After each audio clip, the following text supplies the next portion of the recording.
Hey guys, Jonah here, back with another beer review, and I'm also saying fuck cancer today.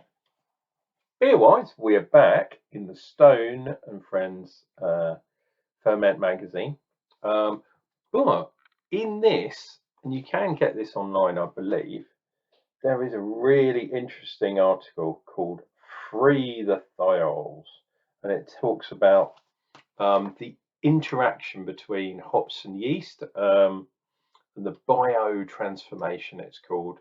And thiols essentially are like, I think they're sulfur compounds, from what I can understand.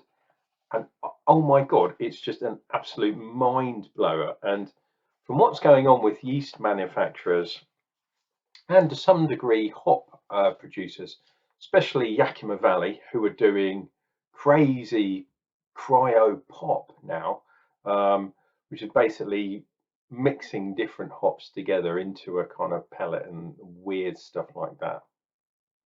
There's going to be some amazing kind of beers coming up, so keep your eyes peeled. If you don't want to miss out, click like, click subscribe down below to my channel, and we'll discover this magical world of thiols together over the upcoming years. But for today, we are concentrating on this, which is the Neverending Haze. And guess what? It's a hazy IPA. It actually says a hazy session IPA down here. And the Demon guy's not looking very happy because it's a session IPA, which doesn't exist, in my opinion. Reasonably hoppy, reasonable mouthfeel, bit malty as well, lots of fruits. And it says, it's no secret that IPAs are Stone's favourite beer style. Yep, well, they've done well out of that. They represent everything it believes beer to be: bold, colourful and distinct. And while Stone certainly likes brewing high ABV, double IPAs, this one is basically a 4% IPA with a very bold character. And as we can see, it uses Mosaic and Citra hops. It says beautiful notes of dankness and citrus and a beautiful golden orange haze. We shall see. We shall see indeed. Hazy IPA. It is absolutely my bugbear. It really is. And there is the can. Hopefully my camera will decide to focus. There we go. It's a 330 can. Actually, my Demon on the side of the can looks a tiny bit happier than the one in the magazine. 4% ABV, pretty trippy, and there's a huge amount of writing on here, which is just crazy. This has got oats in. Wow, cool. So got water, barley, oats and hops this time. So hopefully we'll get some nice head retention and all that kind of jazz. This one does squeeze a tiny bit, but we shall see. No, that was fine. I am worried, especially when beers are coming from far away. Like this is coming all the way from America. And for a change, I thought I'd bring my sort of IKEA Stein glass out. The jug of doom. There we go. We can go for a bit of an aggressive pour there. Chuck everything in there. Boom. Maybe even one of those. The sneaky smile on my face. Never-ending haze. Do you remember that film, The Never-Ending Story? One of my favourites when I was a nipper. There we go. Look at that. Wow. Getting quite good focus on that bad boy today. Maybe I'll use this glass a little bit more often. You can even see floating weird things flying around within the glass. That is almost certainly yeast. So I did that aggressive pour. Ooh. So, sorry, we should do some of this. Lovely colour. Just under a finger's head, but we'll call that a finger. a little bit hazy, lovely orange colour, like iron brew. For my Scottish brethren, you'll know exactly what that means. In fact, everyone from from the UK knows what iron brew is. Whether you like it or not, it's another matter. I love it. I love that stuff. If you're from America or Australia or somewhere different, you're probably like, what the hell's iron brew? It's like a soda, basically.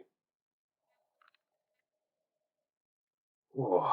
So we're getting some hops, definitely.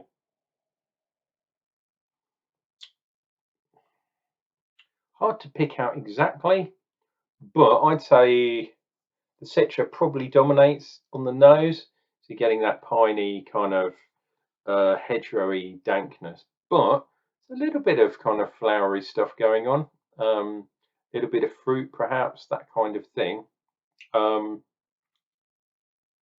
not giving too much away.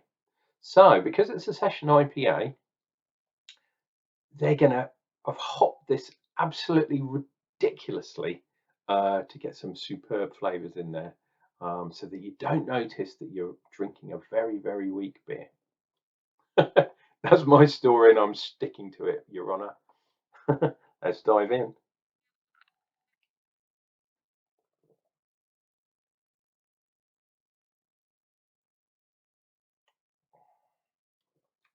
Oh, wow.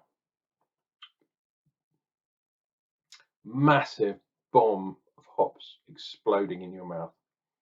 A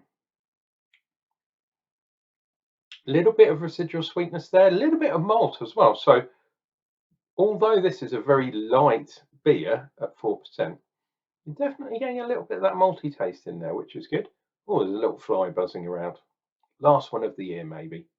But I'm getting that signature kind of little bit of residual, not much, but a little bit of that residual sugar that's kind of sweetening the tash for the ladies. Yeah, this is a nice brew. We're getting quite a lot of kind of juicy flavors as well, sort of like orangey, kind of nothing really zesty, not like a grapefruit or something like that, but more sort of orangey. Um, wow, quite carbonated too. Um, yeah, like an orangey kind of juiciness. Well, not exactly orange. It's maybe one of the sort of subcategories of orange. So, like a satsuma, mandarin, that kind of thing. Oh, look, I appear to have a nice tide line on there. That'll be the oats working. Cheers, I'll drink to that.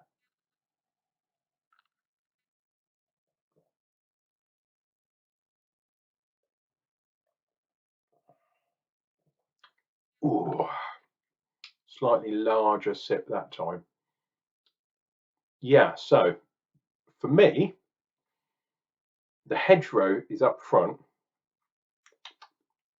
and then it kind of goes into fruit on the second kind of, on your initial taste, your perception is like, wow, this is really hoppy, sort of dank pine forest, green.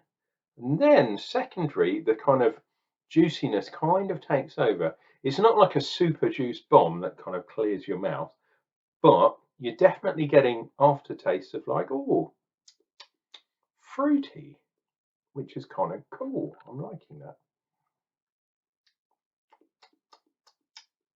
Getting down towards the bottom of the glass. 4%. Don't think I'm slurring my words more than I usually do. But head-wise, I'm feeling absolutely fine. Breath-wise, no problem. I could pass a breathalyzer after drinking a few of these, I think. Easy.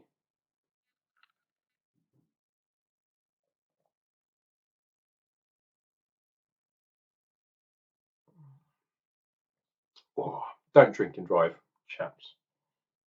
Look, tide line, tide line. Fine line. That is a really good sign. Do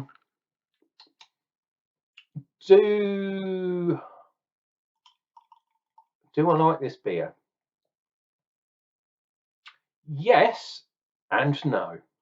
So, in isolation, this is a really nice beer, really fresh.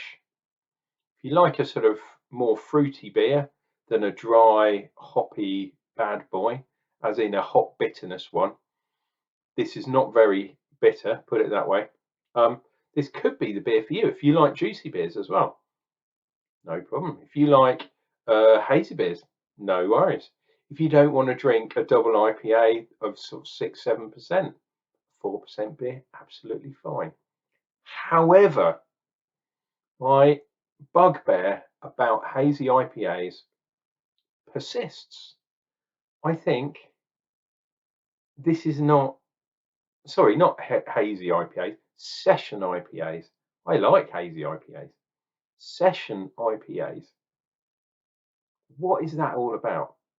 Just because it's low ABV? Well, then if it's low ABV, it's not an India Pale Ale, is it?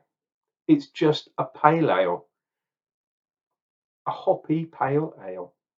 That's it. Just where does it end? It's crazy. In my book, this is not an IPA at all. This is just a pale ale. It's a hoppy one.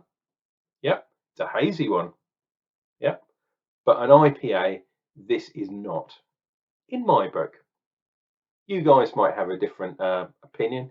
Hey, I tell you what, if you want to argue it out with me or tell me, no, Session IPA has a place in this world, leave me a comment down below and I will read it and I will respond to it. But Session IPAs, whether they're hazy or not, will always get marked down for me because, yeah, it's just bullshit. It's corporate shit. And I don't like that. The beer itself, if you can get hold of one of these, definitely try it. I think a lot of people will like this beer. Just for me, it's the name down here, the marketing strategy of Stone or Kieran or Heineken, whoever the fuck owns them these days. I don't know, it's a conglomerate, isn't it? I think. But it's basically Kieran, I think. I cannot even read it on here. But whoever's bought Stone, and probably Stone started it off in the first place with this Session IPA nonsense. Everyone I've spoken to is like, oh, well, you know, Session IPA, yeah, it deserves a sort of, you know, deserves a go. You can describe a beer how you like, blah, blah, blah. And then I say, do you like, is there a Session IPA that you actually like? Oh, no, I hate them. So a lot of people really don't like this beer purely because it's like piss water, which is what lagers used to be like in the sort of 80s and 90s. And yes, I remember those because I was around. So please, let's not let craft beer turn into macro watered down piss beer purely for making them more money.